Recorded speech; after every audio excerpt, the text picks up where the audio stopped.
Well, this morning we're out here at the range. We brought the 300 Jarrett out, and we're going to look into one of kind of the most hotly debated topics on the internet, and that's barrel cleaning interval. So what we have here is a true custom rifle. Jarrett Rifles makes these down in South Carolina. They make their own barrels. This is a hand lap barrel, 1,100 passes during the manufacturing process.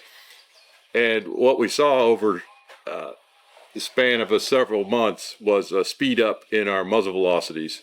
So we've got the Garmin here this morning, and we know it's not the Garmin because our 6.5 Creedmoor, our practice rifle, the velocities are spot on. So the velocities out of the Jarrett went from 2950 to 3010.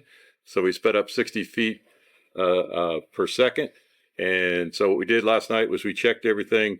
We took the torque wrench out. We torqued everything down on the scope and the action screws. We decoppered the barrel. We've got a clean barrel. We're going to shoot a fouling shot, and then we're going to shoot 3-shot groups. And the things we're going to look for is what does the speed do, and how long does it take for the shots to come back in. Last week, this rifle shot a 1/4-inch group. So it's very accurate. When I shot it yesterday, those groups had opened up, so I knew something was up, and we're going to take a look at it and see what happens. So stay tuned.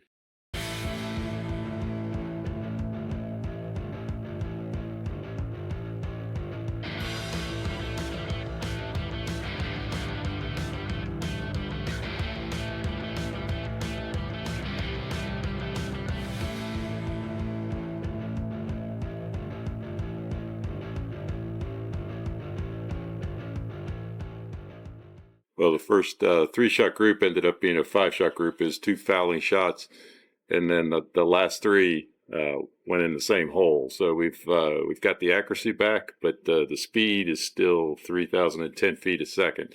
So we're still seeing elevated speeds. So it wasn't the copper. So we're going to have to call back down to Jarrett later on this afternoon and try to figure out what's going on. But, well, as I said earlier, we got the rifle's grouping back where it should. Shot an incredible group. Speed's still up, but just wanted to highlight how valuable these Garmin chronographs are. You can see the data on there.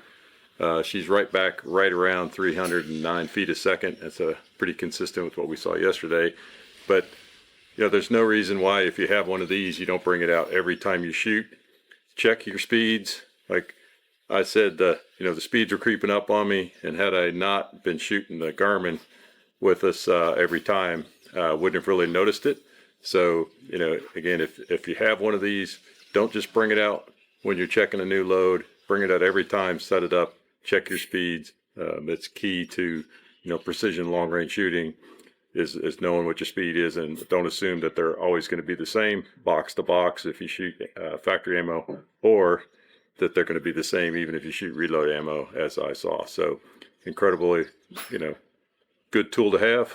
If you don't have one, highly recommend you go get one. So we're back at the house, and if you recall from the start of this video, what we wanted to try to look at was 2 things. One was, how many shots does it take on a clean bore before your rifle will regroup or group again? So we'll talk about that in a second.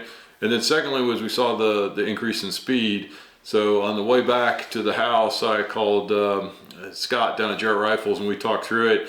And I think the only thing we could find was that when the rifle was tuned, it was a little colder that day. It was in kind of the high 30s. And today was, mid 80s at 9:30, 10 o'clock when we were shooting on the range. So we decided the rifle shot extremely well, and we're going to see if the speed stabilizes at 30-10, and just keep an eye on it. But for now, I'm pretty happy with how the rifle groups. So the other question was, how many shots on a clean barrel, all the copper removed, does it take before the rifle shoots a tight group again? In my case with the 300 Jarrett, it took 2 shots to foul the bore. So the first shot was high and to the left, as you can see here. The second shot, again, we're starting to foul the barrel. was high and slightly to the left, and then shot 3 through 5 went in almost the exact same hole.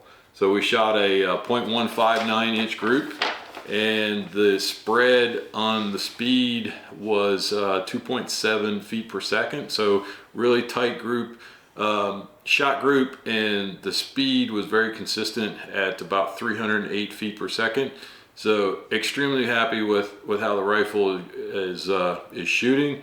And Scott and I just agreed we're gonna keep an eye on it and see if it stabilizes around 310.